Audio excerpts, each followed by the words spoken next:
আপনাদের সম্মুখে পবিত্র কুরআন ও হাদিস থেকে তাফসীর পেশ করবেন তরুণ আলোচক হাফেজ হযরত মাওলানা মোহাম্মদ নজরুল ইসলাম নোমানী, খতিব আদর্শ আদিনা জামে মসজিদ দেওয়ানের খামার ভুরুঙ্গামারি। আমি হযরতকে মাহফিল ইন্তেজামিয়া কমিটির পক্ষ থেকে তাফসীর পেশ করবার জন্য বিশেষভাবে অনুরোধ করা হচ্ছে। আসসালামু আলাইকুম ওয়া রাহমাতুল্লাহি ওয়া বারাকাতুহু।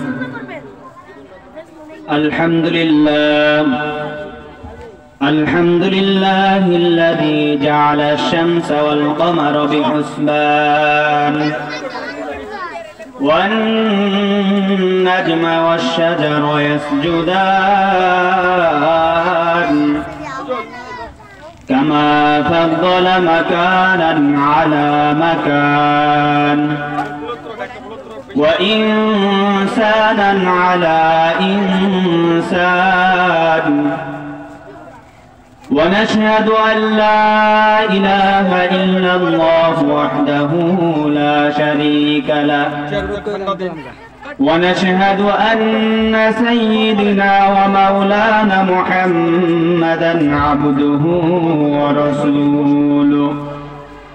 عما بعد فقد قال الله تعالى في كلامه المجيد والفرقانه الحميد: أعوذ بالله من الشيطان الرجيم. بسم الله الرحمن الرحيم. قل إن كنتم تحبون الله فاتبعوني يحببكم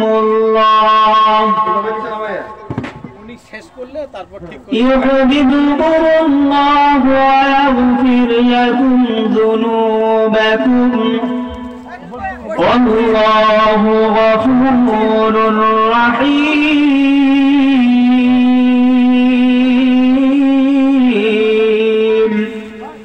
وقال تعالى: قال النبي صلى الله عليه وسلم: من أحب سنتي فقد أحبني ومن أحبني كان معي في الجنة. وقال عليه الصلاة والسلام: إن الله وملائكته يصلون على النبي يا أيها الذين آمنوا صلوا عليه وسلموا تسليما. اللهم صل على مولانا محمد وعلى آل سيدنا مولانا محمد. اللهم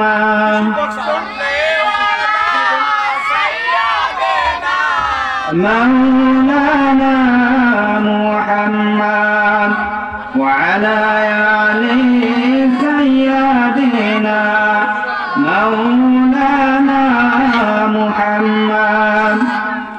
মুসলিম মোরা ঘুমিয়েছে আজ বিবেকে ঝুলছে টানা, রক্ত মোদের হয়েছে শিথিল পথে অন্তর কালা। আসছে পথে আধার নেমে তাই বলে কি রইবি থেমে, বারে বারে জ্বালাবি বাতি হয়তো বাতি জ্বলবে না।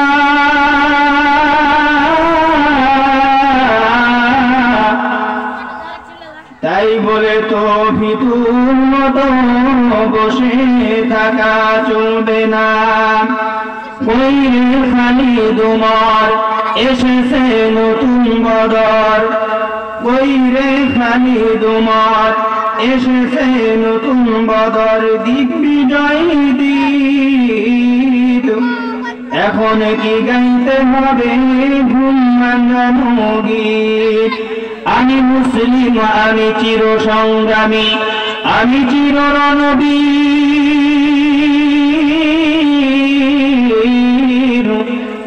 আল্লাহকে ছাড়া কাউকে মানি না নারায়ে তাকবীর লা ইলাহা ইল্লাল্লাহ একটু আওয়াজটা জোরে জোরে লা ইলাহা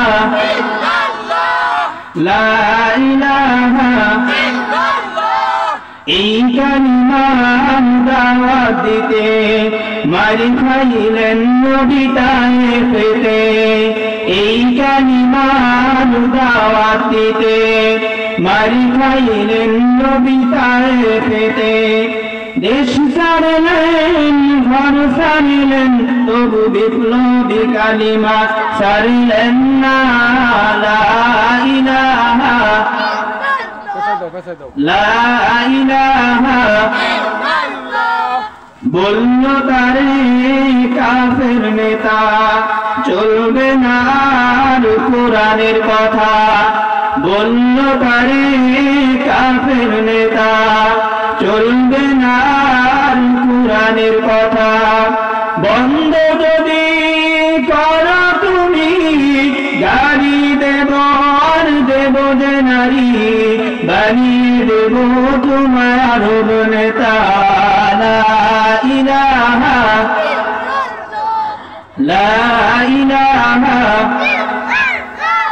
লা ইলাহা ইল্লাল্লাহু মুহাম্মাদুর রাসূলুল্লাহ সকলেই বলি সাল্লাল্লাহু আলাইহি ওয়াসাল্লাম আল্লাহ পাক রব্বুল আলামিনের দরবারে অসংখ্য অজস্র শুকর ও সুজুদ জ্ঞাপন করি যেই মহান রব যেই মহান মালিক যেই মহান সত্তা অত্যন্ত দয়া করে মায়া করে মহাব্বত করে ভালোবেসে আপনাকে আমাকে সমস্ত মানুষের মধ্য থেকে যাচাই করে বাছাই করে ঈমানি শক্তি দান করে আল্লাহ পাক রব্বুল আলামিন কোরআনের এই জান্নাতের বাগিচায় আপনাকে আমাকে আসবার বসবার কিছু কথা বলার কিছু কথা শোনার যে মালিক যেই রব সুযোগ ও সময় করে দিলেন এজন্য আমরা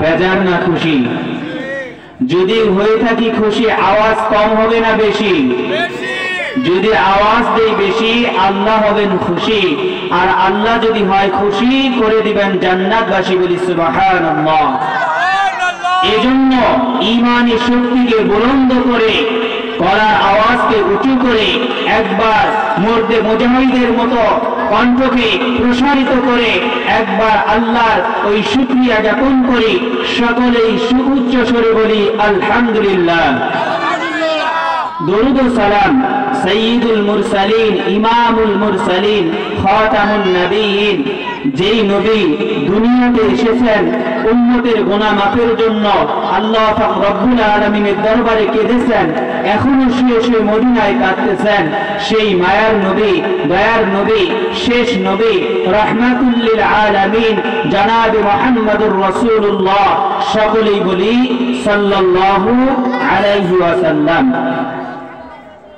আজকের এই যে মাহফিল কোরআনের মজলিস দেখবেন আজ থেকে কয়েকদিন আগে বক্তাদেরকে দাওয়াত করা হয়েছে মাইকিং পোস্টার ব্যানার দিয়ে মানুষের দাঁড়ে দাঁড়ে ঘরে ঘরে দাওয়াত পৌঁছানো হয়েছে যেভাবে দাওয়াত পৌঁছানো হয়েছে যদি তার অর্ধেক মানুষ এখানে আসতো তাহলে এই জান্নাতের বাগানে এই প্যান্ডেলের মধ্যে মানুষের জায়গা দেওয়া যেত না বলেন ঠিক কিনা কিন্তু তারা আসতে পারে নাই কেন আসতে পারে নাই আল্লাহ তাআলা তাদেরকে তৌফিক দান করেন নাই আবার দেখবেন কিছু ভাই এসেছে তারা এসে দেখবেন দোকানপাটে তারা দোকানে দুনিয়ার খরিদ্দার হয়ে দুনিয়ার কেনাকাটায় ব্যস্ত আছে যেই মহান রব আপনাকে আমাকে এই জান্নাতের বাগিচায় আল্লাহকে পাওয়ার জন্য আসবার বসবার তৌফিক দান করলেন। এজন্য আরেকবার শুকরিয়া আদায় করি, বলি আলহামদুলিল্লাহ। এই জান্নাতের বাগানে আসলে দুনিয়ার ক্ষমতা হয়তো পাওয়া যাবে না, দুনিয়ার সম্মান অর্জন করা যাবে না, কিন্তু এখানে আল্লাহকে পাওয়া যায়। আর কোন মুমিন ব্যক্তি যদি আল্লাহকে পেয়ে যায়, সে যদি আল্লাহকে পেয়ে যায়, সমস্ত দুনিয়া যদি তার বিরুদ্ধে চলে যায় আর আল্লাহ যদি তার পক্ষে থাকে, ওই ব্যক্তির সমস্ত মানুষকে, সমস্ত দুনিয়াকে যেই ব্যক্তির পক্ষে আল্লাহ থাকবে তার গোলাম বানিয়ে দিবে। বলেন ঠিক কিনা? আল্লাহ পাক রব্বুল আলামিন কুরআনুল কারীমের 4 নম্বর পারা 2 নম্বর পৃষ্ঠার 4 নম্বর লাইনের সূরা আলে ইমরানের 103 নম্বর আয়াতের মধ্যে আল্লাহ পাক রব্বুল আলামিন বলেন, ওয়াতাসিমু বিহাবলিল্লাহি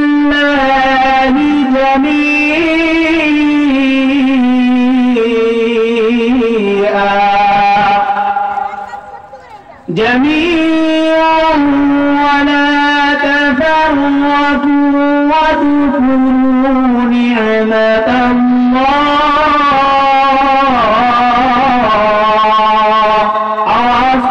الله أكبر। আল্লাহ রাব্বুল আলামিন বলেন, ওয়াতাসিমু বিহাবলিল্লাহ, ওয়াতাসিমু বিহাবলিল্লাহি জামিআ। হে পৃথিবীর মানুষ, হে পৃথিবীর মুসলমানেরা, তোমরা আমি আল্লাহর রজ্জুকে, আমি আল্লাহর বিধানকে, আমি আল্লাহর আইনকে দৃঢ়ভাবে এক হয়ে এক প্ল্যাটফর্মে এসে আমি আল্লাহর বিধান, আমি আল্লাহর হুকুমকে তোমরা শক্তভাবে আঁকড়িয়ে যদি ধরতে পারো, আমি আল্লাহ বলে দিলাম, কোন বাতিল শক্তি, কোন তাগুতি শক্তি, কোন মুসলমানের বিরুদ্ধাচরণ করে এমন কোন ব্যক্তি, মুসলমানরা যদি সকলে সমস্ত দল মতভেদ ভুলে গিয়ে এক প্ল্যাটফর্মে এসে যদি ইসলামের পক্ষে দাঁড়িয়ে আল্লাহু আকবারের স্লোগান দেয়, আল্লাহর কসম করে বলি, কোন বাতিল শক্তি, কোন তাগুতি শক্তি মুসলমানের বিপক্ষে, মুসলমানের পক্ষে দাঁড়িয়ে তারা কুলাইতে পারবে না। বলেন ঠিক কিনা?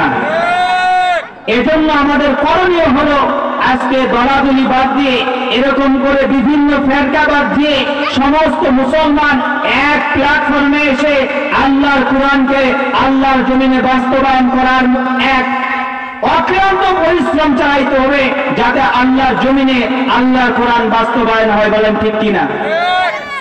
পৃথিবীর শুরু থেকে কুরআন যেদিন থেকে আল্লাহ পাক রব্বুল আলামিন রাসূলের উপরে নাযিল করেছেন, রাসূল সাল্লাল্লাহু আলাইহি ওয়াসাল্লাম যেদিন থেকে কুরআন মানুষকে শুনিয়েছেন, সেদিন থেকেই কুরআন শুনতে আসে যারা, তারা 3 শ্রেণীতে বিভক্ত। বলেন কয় শ্রেণীতে? 3 শ্রেণীতে বিভক্ত। 1 নম্বর, আল্লাহ পাক রব্বুল আলামিন বলেন, وقال الذين كفروا لا تسمعوا لهذا القرآن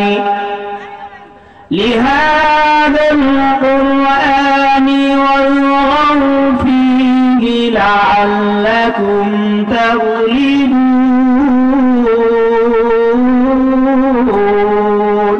আওয়াজ করে বলুন আল্লাহু আকবার। আল্লাহ পাক রব্বুল আলামিন কুরআনুল কারীমের 41 নম্বর সূরা 24 নম্বর পারা 18 নম্বর পৃষ্ঠার 10 নম্বর লাইনের সূরা হামিম সিজদার 26 নম্বর আয়াতের মধ্যে আল্লাহ পাক রব্বুল আলামিন বলেন, ওয়াকালাল্লাযীনা কাফারু লা তাসমাউ লিহাযাল কুরআন। হে রাসূল, আপনি দেখবেন যখন এই কুরআনুল কারীমের আলোচনা করা হবে, কুরআনের কথা যখন মানুষকে বলা হবে, 1 নম্বর কিছু লোক আছে তারা তাদের শক্তি দ্বারা, তাদের মেধা শক্তি খাটিয়ে এমন বিশৃঙ্খলা তৈরি করে দিবে, এমন ভীতিপূর্ণ পরিবেশ তৈরি করবে, তারা যেন এটাই চক্রান্ত করবে সেখানে যেন কোরআনের আলোচনা না হয়। আল্লাহ রাসূল সাল্লাল্লাহু আলাইহি ওয়াসাল্লাম বলেন, কেন এই ভীতিপূর্ণ পরিবেশ তৈরি করবে? আবু জেহেলের সঙ্গীরা আবু জেহেলকে জিজ্ঞেস করলো, হে আমাদের নেতা মুহাম্মদ, যে কোরআন বলে এই কোরআন কি সত্য? মুহাম্মদ যে নিজেকে নবী বলে দাবি করে তার নবুয়তি কি সত্য? আবু জেহেল বলতেছে নবুয়তি সত্য, যেমন চন্দ্র সূর্য সত্য তেমনি নবুয়তি সত্য। বলে নেতা, তাহলে আমরা কেন মানবো না? কেন এই কোরআন মানা যাবে না? এই কোরআনের কেন বিরোধিতা করতে হবে? এবার আবু জেহেল বলতেছে এই কোরআনের বিরোধিতা এজন্যই করবা, এই কোরআনের পক্ষে যদি আইন চালু হয়, এই কোরআনের বিধান যদি চালু হয়, আমাদের অবৈধ কাজ আর চলবে না। বলেন ঠিক কিনা? এজন্যই বলা হয়েছে যে 1 নম্বর কোরআনের আলোচনা শুনলে দেখবেন যারা বাধা দেয় এরা পাক্কা টাটকা নির্ভেজাল কাফের। বলেন ঠিক কিনা? এটা কি আমার কথা না আল্লাহর কথা? আল্লাহ পাক রব্বুল আলামিনের কথা। আল্লাহ পাক রব্বুল আলামিন বলেন قل إن كنتم تحبون الله فاتبعوني يحببكم الله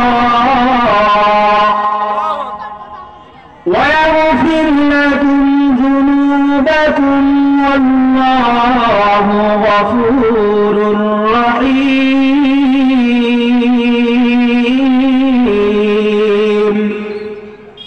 1 নম্বর হলো যারা কোরআনুল কারীমের যখনই আলোচনা করা হবে সেখানে তারা তাদের শক্তি দিয়ে তাদের বুদ্ধি দিয়ে ওই কোরআনের বিধানকে বন্ধ করে দেওয়ার চেষ্টা করবে, কোরআনের মাহফিলগুলিকে কোরআনের আলোচনাকে বন্ধ করে দেওয়ার চেষ্টা করবে। এরা হলো 1 নম্বর হলো কাফের। 2 নম্বর বলা হয়েছে ওই সকল ব্যক্তিরা কোরআন শুনতে আসে যারা কোরআন বিশ্বাস করে যে এটা আল্লাহর কিতাব। 2 নম্বর মেনেও নেয়। 3 নম্বর যখন বাস্তবায়ন করতে যায় দেখে আমাদের জীবনের সঙ্গে মিলে না, তখন আস্তে করে কোরআন থেকে দূরে সরে যায়। আল্লাহ রাসূল সাল্লাল্লাহু আলাইহি ওয়াসাল্লাম আল্লাহ পাক রব্বুল আলামিন যে কোরআন নাযিল করেছেন এই কোরআনের মধ্যে আল্লাহ পাক রব্বুল আলামিন তার হাবিবকে উদ্দেশ্য করে বলেন, হাবিব আপনি আপনার উম্মতদেরকে জানিয়ে দেন। কি জানিয়ে দেন? ওয়াইদা কিলা লাহুম তাআলাউ إلى ما أنزل الله وإلى الرسول رأيت المنافقين يصدون عنك صدودا ومن এবং ইদা মানে যখন ইলা মানে বলা হয় তার মানে আসো ইলা মানে দেখি মা মানে যা আনসার আল্লাহ মানে আমি আল্লাহ নাযিল করেছি ওয়াইলা রাসূলি রাসূলের উপর ওয়াইতাল মুনাফিকিনা ইয়াসুদ্দুনা আনকা সুদুদা। হে রাসূল আপনি দেখবেন যাদের অন্তরের মধ্যে রূপ আছে, যাদের মুনাফিকের চরিত্র আছে, তারা যখন এই কোরআন শুনবে তারা বিশ্বাস করবে, মেনেও নিবে। যখন বাস্তবায়ন করতে যাবে দেখবে কোরআন বলে আমাকে পর্দায় চলতে হবে, আমার স্ত্রী সন্তানকে পর্দায় রাখতে হবে। আমি তো আমার স্ত্রী সন্তানকে পর্দায় রাখি না। আস্তে করে তারা কোরআন থেকে আলাদা হয়ে যাবে। এবার যখন দেখবে কোরআন সুদের বাস্তবায়ন করাকে নিষেধ করেছেন, সুদকে হারাম করেছেন, আমি তো সুদ খাই। কোরআন নামাজের নির্দেশ দিয়েছেন, আমি তো নামাজ পড়ি না। কোরআন তো নির্দেশ দিয়েছেন যাকাত প্রদান করতে হবে, আমি অসংখ্য সম্পদের মালিক হওয়ার পরেও যাকাত দেই না। আস্তে করে যখন দেখবে আমি কোরআন মানি, বিশ্বাস করি, কিন্তু আমার ব্যক্তিগত জীবনের সঙ্গে কোরআন মিলে না, তখন আস্তে করে তারা কোরআন থেকে দূরে সরে যাবে। ওয়াইতাল মুনাফিকিনা ইয়াসুদ্দুনা আনকা সুদুদা। হে রাসূল আপনি বলে দেন তারা হলো পাক্কা নির্ভেজাল কাফের এবং মুনাফিক। বলেন ঠিক কিনা? এজন্য 2 নম্বর হলো যারা কোরআন বিশ্বাস করে মেনে নেয় কিন্তু বাস্তবায়ন করে না, এরা কি? কাফের। এজন্য কোরআন যেমন বিশ্বাস করে শুনতে এসেছি, বিশ্বাস করি, শুনিও, মেনেও নেই। এখন একটি কাজ শুধু বাকি আছে, আমাদের আমলে বাস্তবায়িত করতে হবে। আমলে যদি বাস্তবায়িত করতে পারি তাহলে আমরা দুনিয়া এবং আখিরাতে সফলকাম হতে পারবো। আমি আপনাদের মাঝে আমার খুতবা শুরুতে কুরআনুল কারীমের 3 নম্বর পারা 13 নম্বর পৃষ্ঠার 3 নম্বর লাইনের সূরা আলে ইমরানের 103 নম্বর আয়াত 31 নম্বর আয়াত তেলাওয়াত করেছি। এখানে আল্লাহ পাক রব্বুল আলামিন বলেন, কুল ইন কুনতুম তুহিব্বুনাল্লাহ। আল্লাহ পাক রব্বুল আলামিন বলেন, হে হাবিব আপনি বলুন যারা আমি আল্লাহর ভালোবাসা পেতে চাই, আমি আল্লাহর ভালোবাসা চাই। বলেন তো দেখি আমরা এখানে যারা আছি আমরা আল্লাহর ভালোবাসা পেতে চাই কি চাই না? আল্লাহ রাসূল সাল্লাল্লাহু আলাইহি ওয়াসাল্লামকে আল্লাহ পাক রব্বুল আলামিন ডেকে বলতেছেন, হে রাসূল আপনি বলে দেন যারা আমি আল্লাহর ভালোবাসা পেতে চাই।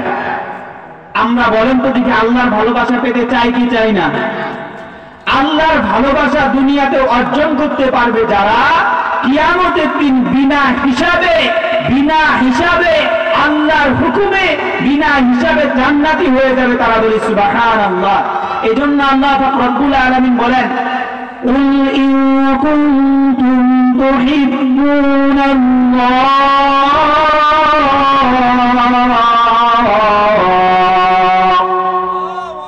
ফাত্তাবিউনি ইউহিব্বুকুমুল্লাহু ওয়া ইয়াগফির লাকুম যুনুবাকুম ওয়াল্লাহু গফুরুর রহিম।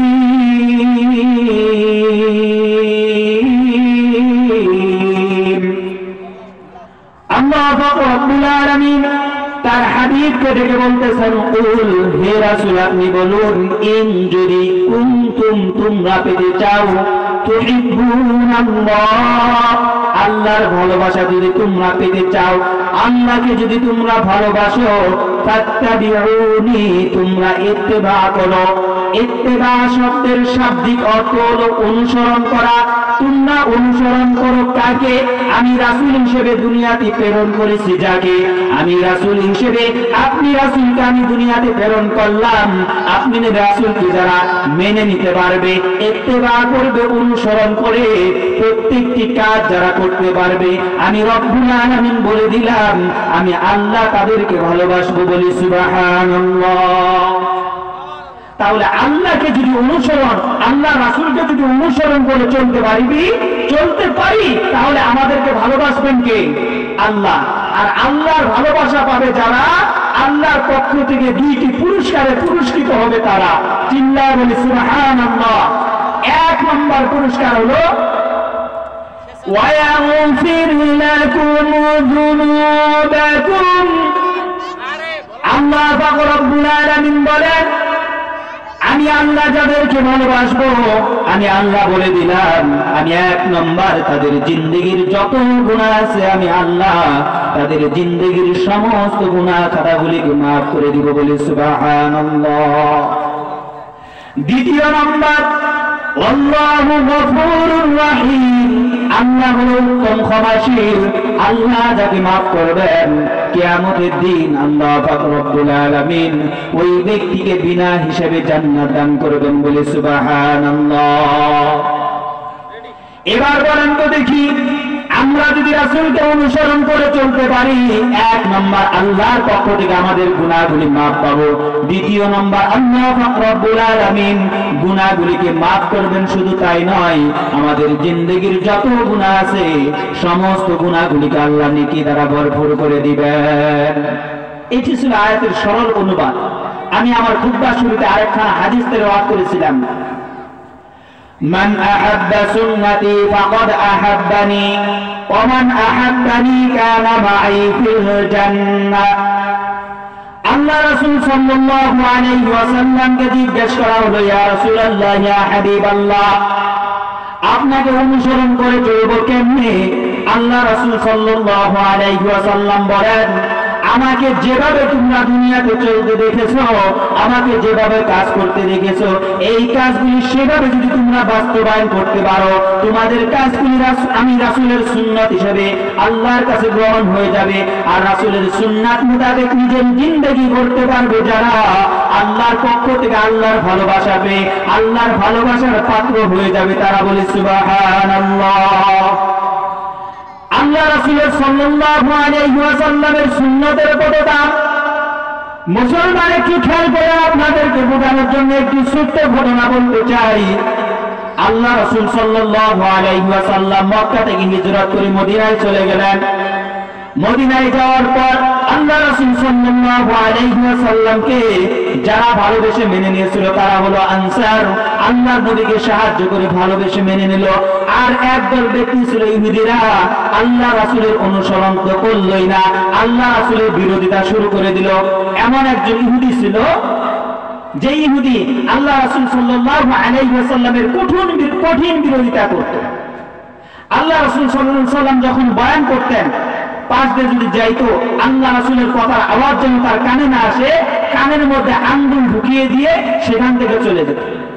একদিন আল্লাহ রাসূল সাল্লাল্লাহু আলাইহি ওয়াসাল্লাম বয়ান করতেছেন, এমন সময় ওই ইহুদি আল্লাহ রাসূলের পাশ দিয়ে যাচ্ছেন, দেখতেছেন আল্লাহ রাসূল সাল্লাল্লাহু আলাইহি ওয়াসাল্লাম বয়ান করতেছে, দূর থেকে কানের মধ্যে আঙ্গুলি ঢুকিয়ে দিয়েছে যাতে আল্লাহ রাসূলের কথার আওয়াজ তার কানের মধ্যে না আসে। এবার কানের মধ্যে আঙ্গুল ঢুকিয়ে দ্রুত ওই দিক দিয়ে যাওয়া শুরু করেছেন, যখন পায়ের মধ্যে একটি কাটা বিঁধে পড়েছে তখন। এবার বলেন তো দেখি, যদি পায়ের মধ্যে কাটা বিঁধে যায়, কানের আঙ্গুল কি আর কানে থাকে না পায়ের নিচে চলে যাবে? পায়ের নিচে যখন আঙ্গুল চলে গেছে, এবার যাওয়ার পর ওই যে আল্লাহ রাসূল সাল্লাল্লাহু আলাইহি ওয়াসাল্লামের মুখনিসৃত বাণী থেকে ওই কাটাটি সরানোর সময় একটি কথা শুনেছিল। আল্লাহ রাসূল সাল্লাল্লাহু আলাইহি ওয়াসাল্লাম বলতেছেন, যাদের স্ত্রীদের মধ্যে অমিল মহাব্বত নেই, ভালোবাসা নেই, ঝগড়া ফাসাদ লেগেই থাকে, আমি রাসূল বলে দিচ্ছি, ও আমার সাহাবারা শুনে রাখো, তোমরা যদি একটা সুন্নতের আমল করতে পারো, বলে একটা সুন্নতের আমল যদি করতে পারো, আমি রাসূল বলে দিলাম তোমাদের স্বামী স্ত্রীর সম্পর্কটা মহাব্বত আর ভালোবাসায় ভরপুর হয়ে যাবে। তোমাদের ঘর থেকে সমস্ত ঝগড়া ফাসাদ, শয়তানের ওয়াসওয়াসা দূর হয়ে যাবে। সেটি হলো, আজ থেকে তোমরা নিয়ত করো স্ত্রীর সঙ্গে একই প্লেটে খানা খাবে। এই কথা যখন বলেছে, ইহুদি পা থেকে কাটা বের করা শেষ, এইটুকু কথা ইহুদি শুনেছে, আবার কানের মধ্যে এরকম করে হাত ঢুকিয়ে দিয়ে সেখান থেকে দ্রুত চলে গেছে। ইহুদির বাড়িতে ইহুদির স্ত্রীর সঙ্গে আর তার সঙ্গে একদম মিলত না। ইহুদি চিন্তা করতেছে, মুহাম্মদকে তো আমি মানি না, কিন্তু মুহাম্মদ যে একটা কথা বলে, এই কথাটা একটু মেনে দেখি যে এই কথাটার মধ্যে কি ফজিলত কি লাভ আছে। স্ত্রীর সঙ্গে নাকি একই প্লেটে খানা খাইলে আর ঝগড়া হবে না, আমার স্ত্রীর সঙ্গে তো ঝগড়া ছাড়া মুহাম্মদের কোনো কথাই হয় না, দেখি কথাটা এই কাজটি আমলটি করে দেখি। এবার ইহুদি বাজারে চলে গেলেন, বাজারে যে একটি বড় প্লেট কিনে বাড়িতে নিয়ে আসলেন। স্ত্রীর সঙ্গে ঝগড়া হয়েছে, কথাবার্তা নেই, বাড়িতে প্লেটটা রেখে তিনি বিছানায় যে চুপ করে বসে আছেন। এবার ইহুদির স্ত্রী তার সন্তানদের দ্বারা বলতেছে, যা তোর বাবাকে বল খানা খাইতে। এবার যখন সন্তানরা যে বলতেছে, বাবা আসেন খানা খান, এবার ইহুদি জোরে জোরে আওয়াজ করে তার স্ত্রীকে শুনিয়ে বলতেছে, আমি খানা খাবো না, একটা শর্তে খানা খেতে পারি, তোমাদের মা যদি আমার সঙ্গে এক প্লেটে খানা খায় তাহলে আমি খানা খাবো, নচেত আমি খানা খাবো না। এবার ইহুদির স্ত্রী বলতেছে, সারাদিন ঝগড়া করে এখন আসছে মহাব্বত দেখাইতে, আমি তোমার সঙ্গে খানা খাবো না। এক পর্যায়ে ইহুদি বলেই ফেললো, তুমি আমার সঙ্গে যদি এক প্লেটে খানা না খাও তাহলে আমিও আর খানা খাবো না। এবার যখন বাধ্য হয়ে স্বামী খাবার খাবে না, এবার সে খানা খাওয়া শুরু করলেন স্বামীর সঙ্গে। প্রথম দিন খানা খেয়েছেন লজ্জায়, একটু লজ্জা পেয়েছেন, দ্বিতীয় দিন খানা খেয়েছেন, তৃতীয় দিন খানা খেয়েছেন, চতুর্থ দিন খানা খাওয়ার পর এবার দুইজনের মধ্যে এমন মহাব্বত আর ভালোবাসা পয়দা হয়ে গিয়েছে, এবার দুইজনের মধ্যে আর ঝগড়া নাই। ইহুদি তার স্ত্রীর দিকে তাকিয়ে থেকে টপ টপ করে চোখের পানি ছেড়ে দিয়ে বলতেছে, ও আমার স্ত্রী, আমি যে তোমার সঙ্গে খানা খাচ্ছি এটা আমার কোনো বুদ্ধি নয়, যেই মুহাম্মদকে আমরা মানি নাই, মুহাম্মদের বিরোধিতা করেছি, ওই মুহাম্মদের বিরোধিতা করে আমি যেদিন সেদিন এই দিক দিয়ে যাইতেছিলাম, মুহাম্মদ বলতেছিল যে যদি একই প্লেটে স্ত্রী এবং স্বামী যদি খানা খায় তাদের দুজনের মধ্যে ঝগড়া ফাসাদ দূর হয়ে যায়। একদিন খানা খেয়েছি, 2 দিন খানা খেয়েছি, তৃতীয় দিন দুইজনে খানা খাওয়ার কারণে আমাদের মধ্যে আর কোনো ঝগড়া ফাসাদ নাই। আমাদের মধ্যে যেই মুহাম্মদ পয়দা হলো, যেই মুহাম্মদের কথা শুনে মুহাম্মদ পয়দা হলো, ও আমার স্ত্রী চলো আমাদের সন্তানদেরকে নিয়ে সেই মুহাম্মদের কালেমা করে মুসলমান হয়ে যাই, বলি সুবহানাল্লাহ। ওই ইহুদি কালেমা করে মুসলমান হয়ে গেল। সম্মানিত হাজিরিন, বুঝাইতে চেয়েছিলাম একটি সুন্নতের কত দাম। একটি সুন্নতের উপরে আমল করলে স্বামী স্ত্রীর মধ্য থেকে ঝগড়া ফাসাদ এগুলো যদি দূর হয়ে যায়, আজকে আমি অনুরোধ করে বলবো ওই সকল পর্দার অন্তরালের যে মা বোনগুলি আমার আলোচনা শুনতেছেন তাদেরকে বলবো, ও মা, আপনাদেরকে অনুরোধ করে বলি, যদি আপনাদের স্বামী স্ত্রীর মধ্যে এরকম অমিল থাকে, একটা সুন্নতের আমল চালু করে দেন। এটা আমার কথা নয়, ওই রাসূলের কথা, আল্লাহর কসম করে বলি, এই একটা আমল যদি করতে পারি, স্বামী স্ত্রীর মধ্যে মহাব্বত পয়দা করে দিবেন যিনি, তিনি কে? আল্লাহ তাআলা আল্লাহ তরফ থেকে তাদের উপরে কি করবেন, আল্লাহ তাআলার রহমত দ্বারা তাদের ভিতর থেকে যত ঝগড়া ফাসাদ আছে এগুলোকে দূর করে আল্লাহ তাআলা তাদের মধ্যে মহব্বত পয়দা করে দেন। একটি সুন্নতের কত দাম। আল্লাহ রাসূল সাল্লাল্লাহু আলাইহি ওয়াসাল্লাম বলেন, কোন ব্যক্তি যদি এই শেষ জামানায় একটি সুন্নতের উপরে যদি আমল করতে পারে, একটি সুন্নতকে যদি জিন্দা করতে পারে, আমি রাসূল বলে দিলাম ওই ব্যক্তি একটি সুন্নতের উপরে জিন্দেগি গঠন করে যদি একটি সুন্নতকে জিন্দা করতে পারে, কিয়ামতের দিন আল্লাহ পাক রব্বুল আলামিন ওই ব্যক্তিকে 100 শহীদি মর্যাদা দান করবেন, বলে সুবহানাল্লাহ। শুধু তাই নয় সম্মানিত হাজিরিন, আমার আলোচনার বিষয় ছিল আমরা যদি আল্লাহর ভালোবাসা পেতে চাই রাসূলকে অনুসরণ করে চলতে হবে। এই পৃথিবীতে আল্লাহ পাক রব্বুল আলামিন আমাদেরকে প্রেরণ করেছেন শুধুমাত্র কেবলমাত্র তার ইবাদত করার জন্য, তার গোলামি করার জন্য, তার দাসত্ব করার জন্য। এজন্য আমরা যদি আল্লাহর ভালোবাসা পেতে চাই রাসূলের অনুসরণ ছাড়া, রাসূলের অনুকরণ ছাড়া বিকল্প কোনো পথ নাই। আজকে আমরা একজন নেতাকে ভালোবেসে সেই নেতার কোট শরীরে পরিধান করতে পারি, অমুক নেতাকে ভালোবেসে তার মতো পোশাক পরিধান করতে পারি, এরকম করে মেসিকে ভালোবেসে মেসির জার্সি গায়ের মধ্যে লাগাইতে পারি, রোনাল্ডোকে ভালোবেসে তার মতো করে চুলের কাটিং দিতে পারি।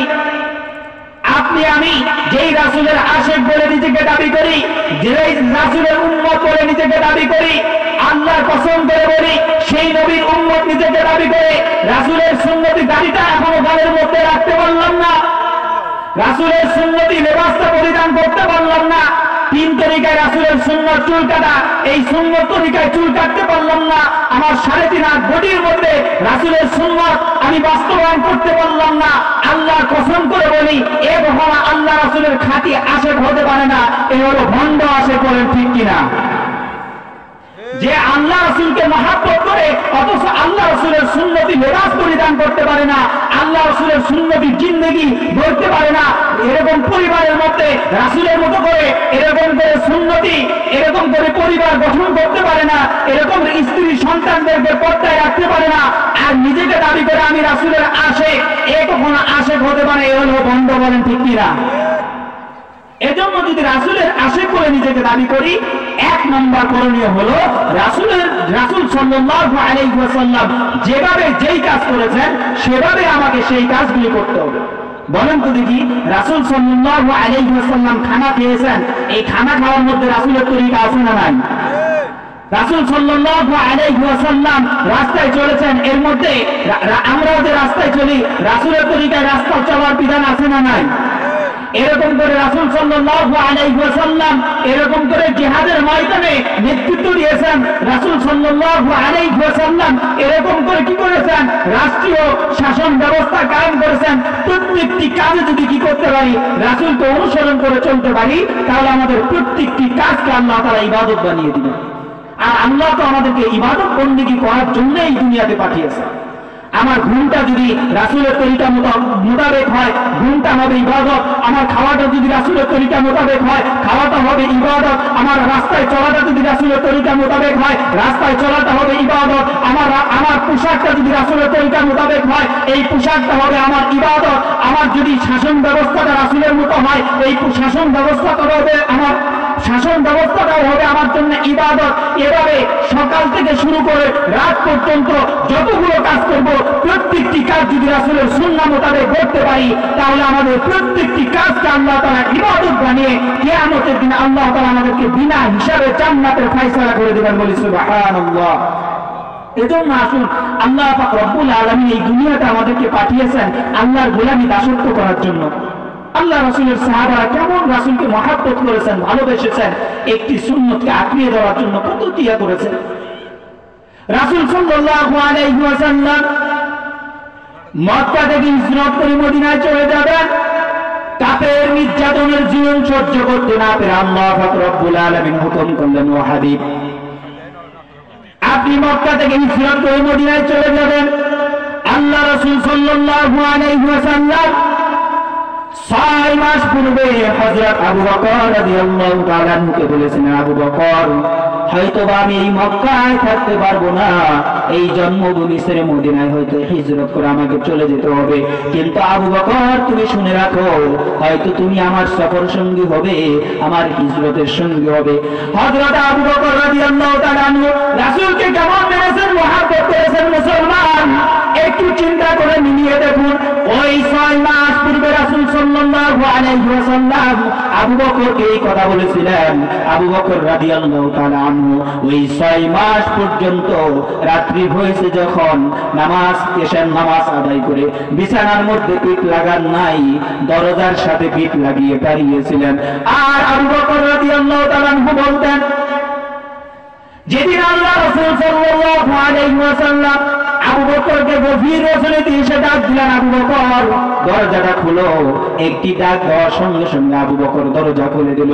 আল্লাহ রাসূল সাল্লাল্লাহু আলাইহি ওয়াসাল্লাম আবু বকরকে ডেকে বলতেছেন, আবু বকর গভীর রজনী একটা ডাক দেওয়ার সঙ্গে সঙ্গে তুমি দরজা খুলে দিলে, তোমার চোখের মধ্যে কোনো ঘুমের ছাপ দেখতেছি না, আবু বকর তুমি কি ঘুমাও নাই? এবার আবু বকর রাদিয়াল্লাহু তাআলা চোখের পানি ছেড়ে দিয়ে বলতেছি, ইয়া রাসূলুল্লাহ যেদিন আপনি আমাকে বলেছিলেন আবু বকর আমি মক্কা ছেড়ে মদিনায় হিজরত করে চলে যাব, নিজের জন্মভূমি ছেড়ে চলে যাব, হয়তোবা তুমি আমার সফর সঙ্গী হবে, আমি আল্লাহর কসম করে বলি রাসূল সেদিন থেকে আজ পর্যন্ত এই 6 মাস আমি বিছানার সঙ্গে পিঠ লাগাই নাই। আপনি রাসূল এসে আমাকে দরজায় দাঁড়িয়ে দাঁড়িয়ে ডাকবেন, আমি আবু বকর শুয়ে শুয়ে ঘুমাবো, আপনি রাসূলের কষ্ট হবে, আমি আবু বকর এটা সহ্য করতে পারবো না।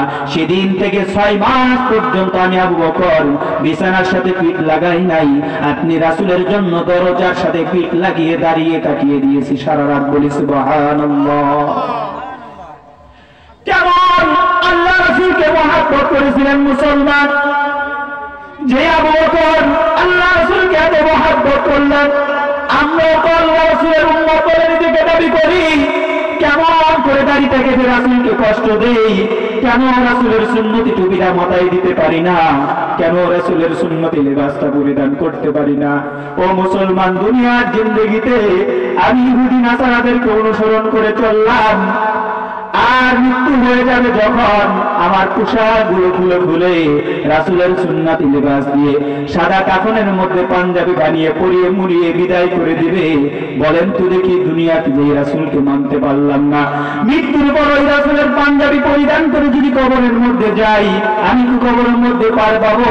এজন্য রাসূল সাল্লাল্লাহু আলাইহি ওয়াসাল্লাম যেভাবে জিন্দেগি গঠন করেছেন, মুসলমান একটু অনুরোধ করে বলে যাই, রাসূলের সুন্নতি লেবাস তারা যদি নিজের জীবনটাকে করতে পারি, আল্লাহ রাব্বুল আলামিন দুনিয়া এবং আখিরাতে আমাদেরকে কল্যাণ দান করবেন। ওই কবরের মধ্যে চলে যাব যখন, জানি না কার জানি কতটুকু মৃত্যুর সময় আর হায়াতের জিন্দেগি বাকি আছে। প্রত্যেকটা দিন এক একটি সেকেন্ড করে আমরা কবরের দিকে রওনা দিয়েছি, একটা করে দিন অতিবাহিত হয়ে যায়, একদিন করে আমরা কবরের দিকে অতিবাহিত হচ্ছি। এমন একটা দিন চলে আসবে, আমার নামটি মসজিদের মাইকে এলান হয়ে যাবে, অমুক ব্যক্তি আর দুনিয়ার বুকে নাই। আমার মৃত্যুর সংবাদ শুনবে যখন, বন্ধু বান্ধব আপনজনরা আমাকে দেখার জন্য দৌড়িয়ে আমার বাড়ির দিকে চলে আসবে তখন। জীবনে কত মেহমান বাড়িতে এসেছে, তাদেরকে আপ্যায়ন করার জন্য কত ব্যবস্থা করেছি, আমার শেষ বিদায়ের দিন এত মানুষ আমাকে দেখার জন্য আসবে, তাদের আপ্যায়ন করা তো দূরের কথা, চক্ষুটা যে বন্ধ হয়ে যাবে, তাকিয়ে তাদেরকে দেখতেও পারবো না, কোনো কথাও বলতে পারবো না। ও মুসলমান, দিনটাকে একটু বুঝ দেওয়ার চেষ্টা করেন, বলেন তো দেখি এমন একটা দিন আমাদের আসবে কি আসবে না? এমন একটা দিন এসে যাবে, আমার মৃত্যু হয়ে যাবে, আমার লাশটি পড়ে রবে বড়ই পাতার গরম ধরে শুয়াইয়া মশারি তলে শেষ বিদায় গোসল দিয়ে দিবে যখন। জীবনে কত আযান শুনলাম, দিনে 5 বার কলা আল্লাহ আহ্বান করলো, বান্দা তুমি নামাজের দিকে আসো, নামাজের মধ্যেই তোমার জন্য আমি কল্যাণ রেখেছি, নামাজের মধ্যেই তোমার জন্য আমি মুক্তি রেখেছি। জীবনে এত নামাজের আহ্বান শোনার পর কোনোদিন মসজিদে হাজির হইলাম না, জীবনের শেষ যে একটা নামাজ হবে, এই নামাজে কিন্তু কোনো আযান দেওয়া হবে না। আযানবিহীন জানাজার নামাজ আদায় করার জন্য যখন আমাকে নিয়ে রওনা করবে, কবরের দিকে রওনা করবে, কত মানুষ আসবে আমাকে দেখার জন্য। জানাজার নামাজ আদায় হয়ে যাবে, আমাকে যখন বাড়ি থেকে নিয়ে রওনা দিবে, আমার সন্তানগুলো আব্বা আব্বা বলে কাঁদবে, স্ত্রী স্বামী স্বামী বলে কাঁদবে। সন্তান যখন বাবা বাবা বলে গেছে, জীবিত অবস্থায় বুকের মধ্যে জড়িয়ে ধরতো, প্রত্যেকটা কথার উত্তর দিতাম। এমন একটা দিন আসবে, বাবা বাবা বলে সন্তান কান্না করবে, আমার রূহটা চলে যাওয়ার কারণে আর কোনো জবাব দিতে পারবো না মুসলমান। সেই দিন আসার পর ওই জানাজার নামাজ আদায় করে এমন একটি ঘরের দিকে রওনা দিবে, যেই ঘরের দিকে চলে যাওয়ার পর এবার যখন কবরের মধ্যে নামিয়ে দিবে, চারদিকে মানুষগুলি কি করবে, আমাকে ঘিরিয়ে ধরে থাকবে, আর আমি চিন্তা করতে থাকবো, রূহটা চিন্তা করতে থাকবে, হয়তো বুঝি যত মানুষ আমাকে দেখার জন্য এসেছে তারাই বুঝি আমার কবরের সঙ্গী হবে।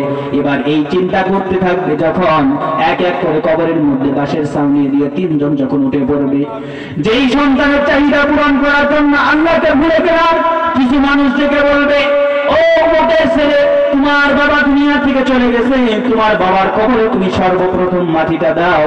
যখন সন্তান আমার বুকের উপরে মাটি চাপা দিবে, ওই সময় রূহটা চিৎকার করে বলতে থাকবে, ও আদরের সন্তান, তোমাকে দুনিয়ায় চাহিদা পূরণ করার জন্য নিজে নতুন পোশাক পরিধান না করে তোমাকে পরিধান করাইলাম, আজকে এমন একটা ঘরের মধ্যে আমাকে রেখে চলে গেলা। যেই ঘরের মধ্যে আমাকে রেখে চলে গেলা, এই ঘরের মধ্যে কোনো সাথী নাই, বাতি নাই, বিছানার কোনো ব্যবস্থা নাই, এমন একটা ঘরের মধ্যে রেখে আমাকে চলে গেলা, যেখানে খোঁজ খবর না আর কেউ নাই। ও মুসলমান, একটু দিলটাকে বোঝানোর চিন্তা করেন, বলেন তো দেখি আমাদের সকলের জীবনে এমন একটা দিন আসবে কি আসবে না? মাঝে মাঝে মনে হয় কিসের আনন্দ, কিসের তো হাসি উল্লাস, মাঝে মাঝে মনে হয় কিসের আনন্দ, কিসের তো হাসি উল্লাস। একদিন বলতে হবে, হতেই হবে নাশ। মাঝে মাঝে মনে হয় কিসের আনন্দ, কিসের তো হাসি উল্লাস। মাঝে মাঝে মনে হয় কিসের আনন্দ, কিসের তো হাসি উল্লাস। মা বাবা ভাই বোন আছে যত স্বজন, সবাইকে ছেড়ে কোথায় হবে বসবাস। মাঝে মাঝে মনে হয় কিসের আনন্দ, কিসের তো হাসি উল্লাস। বলেন ঠিক কিনা? এমন একটা দিন আসবে, এত আনন্দ, হাসি খুশি, সন্তান স্ত্রী পুত্র সকলকে ছেড়ে আমাদেরকে বিদায় নিয়ে চলে যেতে হবে। এজন্য আসুন, যে আল্লাহ পাক রব্বুল আলামিন আমাদেরকে এই দুনিয়াতে পাঠিয়েছেন, এই দুনিয়াতে চিরদিন আমরা থাকতে পারবো না, একদিন বিদায় নিয়ে চলে যেতেই হবে। এই দুনিয়া থাকার জায়গাও না, এজন্য এই দুনিয়া থেকে বিদায় নিয়ে চলে যাব যখন, ওই কবরে কোন জিনিসটা আমার সঙ্গে হবে। এই দুনিয়াতে একাই এসেছি, এই দুনিয়া থেকে যেদিন চলে যাব সেদিন আমাকে একাই যেতে হবে। এই দুনিয়াতে বেঁচে আছি যতক্ষণ, স্ত্রী আপন ততক্ষণ, সন্তান আপন ততক্ষণ, এই দুনিয়া থেকে বিদায় নিব যখন, এই দুনিয়ার সব কিছু আমার পর হয়ে যাবে তখন। আসুন এই দুনিয়াতে বিদায় নেওয়ার পর ওই কবরে যেই জিনিসগুলি আমার বন্ধু হবে, ওই কবরে যেই রাসূল আমার সঙ্গী হবে, যেই রাসূল আমাকে সাফায়াত করে জান্নাতের ব্যবস্থা করবে, হাউজে কাউসারের পানির ব্যবস্থা করবে, আসুন ওই রাসূলের সুন্নতি জিন্দেগি করে ওই আল্লাহর হুকুম মেনে যেন দুনিয়া এবং আখিরাতে আল্লাহ পাক রব্বুল আলামিন আমাদেরকে সফলতা দান করেন এবং দুনিয়া থেকে ঈমানের সহিত যেন বিদায় নেওয়ার তৌফিক দান করেন। সকলেই বললে আল্লাহুম্মা আমিন। ওয়া আখিরু দাওয়ানা আলহামদুলিল্লাহি রাব্বিল আলামিন। আসসালামু আলাইকুম ওয়া রাহমাতুল্লাহি ওয়া বারাকাতুহু। মাশাআল্লাহ, অসংখ্য ধন্যবাদ। আমাদেরকে কুরআনুল কারীমের রমণীয় সুধা শোনালেন। তো সম্মানিত উপস্থিতি, তো এখন সলাতুল ইশার আজান হবে।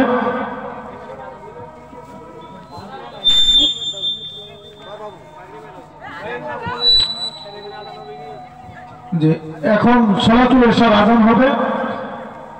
আজানের পর থেকে 7টায় ইশারের জামাত পর্যন্ত এখন নামাজের বিরতি।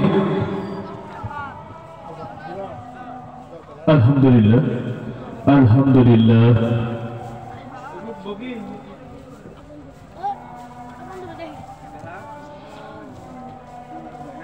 আল্লাহু আকবার।